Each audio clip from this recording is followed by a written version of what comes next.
Alors oui, l'heure est grave. Ça a été dit. On a vu la circulaire Rotaillot tomber hier. Alors demandez qui est. Le temps de présence à 7 ans. Ça veut dire si vous arrivez en France, avant 7 ans, vous pouvez mettre dans votre tête que vous n'aurez pas de papier. Ça c'est inadmissible. C'est même plus l'exploitation. C'est même plus l'esclavage moderne. C'est l'esclavage tout court. Alors nous sommes maintenant face à un gouvernement, en plus raciste, un gouvernement qui fait la honte à tout le monde. Parce qu'il nous fait la guerre, mais qui fait la honte parce qu'il s'attaque à tout le monde. Travailleuses et travailleurs avec ou sans papier, ou même aux chômeurs, ou même aux retraités. Le Rotaillot, il se permet de dire n'importe quoi, mais des propos racistes et fachos. Et personne ne dit rien, y compris les présidents de la République. Ça veut dire qu'ils ont tous les mêmes histoires, les mêmes idées racistes. Mais ils disent rien. Et pour nous, ça, c'est inadmissible. Alors c'est cette circulaire qui a été adressée aux préfectures. Camarades, maintenant, la guerre, elle est déclarée. Elle a été toujours déclarée, mais encore, c'est plus pire aujourd'hui. Alors l'unité, elle est obligatoire. Il faut qu'on s'unisse, oui, entre nous. Nous, les camarades du CTSPV, avec les syndicats, nous devrons être unis avec l'intercollectif dont Jalou a évoqué tout à l'heure. Nous devrons être unis avec des associations, avec des partis politiques qui défendent la même valeur que nous. Mais si ça doit changer, c'est pas dans l'Assemblée nationale que ça va changer.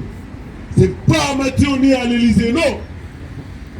Ça doit changer dans la rue, dans les entrepôts où nous travaillons, dans des usines où certains travaillent, dans les locaux des ménages où certains travaillent, dans les restaurants où certains bossent, sur les chantiers où certains bossent, c'est là ça doit changer. Nous, on a un message clair pour l'ensemble de la classe ouvrière, pour l'ensemble de la population française. On a un gouvernement qui veut nous diaboliser, qui veut nous transformer en une menace. Nous tenons à dire à la population que nous sommes leurs collègues au boulot. Nous sommes leurs voisins dans leurs appartements. Nous sommes leurs voisins. Nous sommes ceux qui gardent leurs enfants quand ils sont au travail.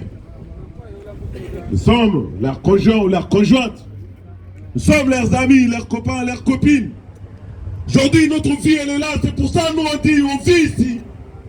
Avant de dire qu'on travaille ici, nous vivons ici aujourd'hui. Après, nous disons, nous travaillons ici. Contrairement à d'autres disent.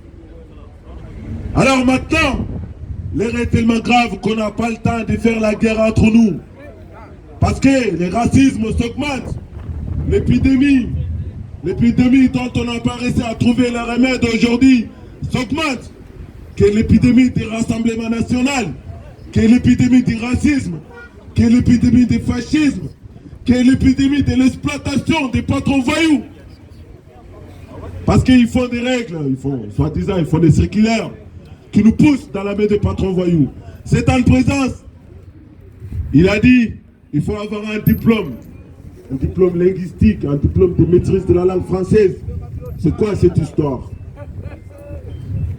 Pourquoi on va octroyer, conditionner l'obtention d'un titre de séjour à la maîtrise d'une langue? C'est quoi? Vous donnez quel moyen pour que les gens apprennent votre langue?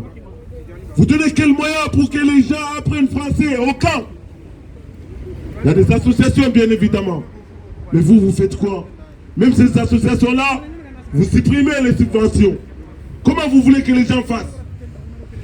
Alors nous, on a un message pour vous, pour la préfecture. Trop, c'est trop. Silence radio, il y en a marre. C'est une affaire qui dure depuis plus de 3 ans maintenant. Des travailleuses et des travailleurs qui sont maltraités par la préfecture, qui sont exploités par patrons voyous, et derrière qui sont discriminés, racisés par ce gouvernement de la honte là. Si ça fonctionne bien, vous parlez des caisses, vous parlez de la sécurité sociale, vous parlez de ceci, vous parlez de cela. Si ces caisses-là sont là parce qu'il y a des travailleuses et travailleurs, et nous sommes bien évidemment inclus dans ces travailleurs et travailleuses-là. Nous sommes dedans. Et le boulot le plus essentiel, c'est nous le faisons. Alors les salaires les plus indignes, c'est nous le recevons. Et derrière vous nous dites que nous sommes des profiteurs, que nous venons pour être médical d'État, C'est honteux.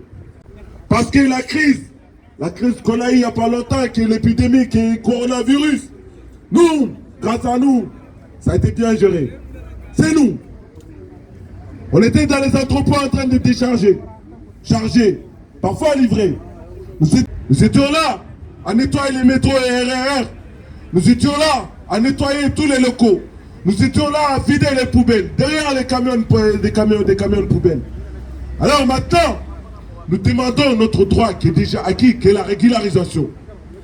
À commencer par ceux qui ont occupé ces piquets de grève-là pendant 36 mois.